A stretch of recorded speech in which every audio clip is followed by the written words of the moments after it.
Hey everyone, Labman here, and it's been quite a minute since I've recorded one of these podcasts. I think the last one was recorded back in May. It's July now, and we've had a whole Magic set release, and kind of want to talk about that. Kind of wanted to address why I haven't been recording as much, and kind of go from there. So, newest set release was Marvel Superheroes, a massive set release.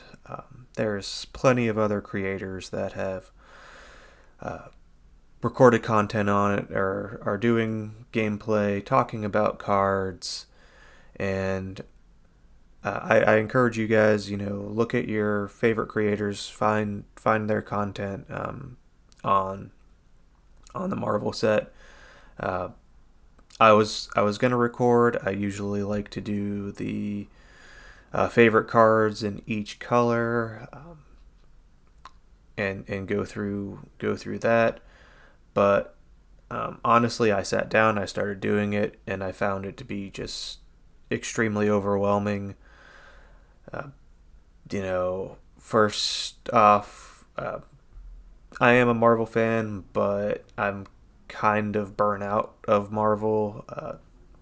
We had I don't think I've watched a movie since Avengers Endgame.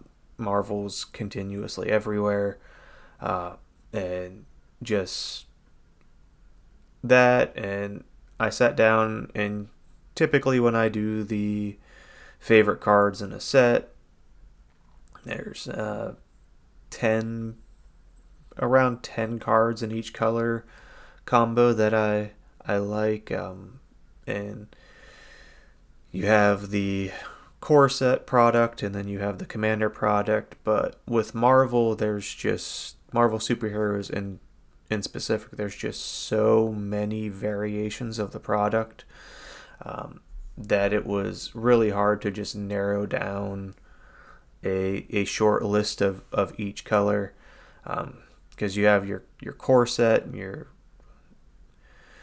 you're just the initial set. There were 4 commander decks released for Marvel superheroes. There was a jumpstart product released, a beginner box product release, and then there were 2 scene boxes. So you're talking well over 400 cards, new to Magic, released in a single set, and it's just sitting down and looking through cards was I'm looking at 20 or so cards from each color, and that's just a real long video for our podcast recording for you guys hearing me ramble about cards. To be completely honest, that I'm not overly excited about. Yeah, there are some cool designs. There are some strong cards in the set, but personally, as somebody who's not a full time creator, who does not rely on content creation to pay the bills, it's just a set that I felt better to just skip over and not talk about, uh, just because I didn't have a whole lot of extra input to add to what others have already been saying. So that's the quick and dirty of why there hasn't been a Magic related activity on the channel. Um, but I have been doing some other content creation during this time. I started dabbling in video and short form video content. Um, I did a couple short videos, time lapses of building the uh, Pokemon starter Lego set. Those who don't know, I'm a giant fan of Lego. Uh, I built 30 plus Lego sets over the years, and wanted to try a dabbling of building a Lego set for entertainment purposes. So I had the Pokemon Kanto starter evolutions, Venusaur, Blastoise, and Charizard, and did a time lapse video of each starter being built, overhead view. Those are published on the YouTube channel. For those audio listeners that aren't aware, all of the podcasts and some additional videos and such get posted to the Cardboard Chemistry YouTube channel. Basically, I no surprise, I push the audio to Spotify, and then that automatically gets fed to YouTube and creates a video version of the podcast. And then I do put out some announcements on the YouTube channel, as well as occasional video content. Like I said, I did the short form 4 or 5 minute video time lapses of the Pokemon build.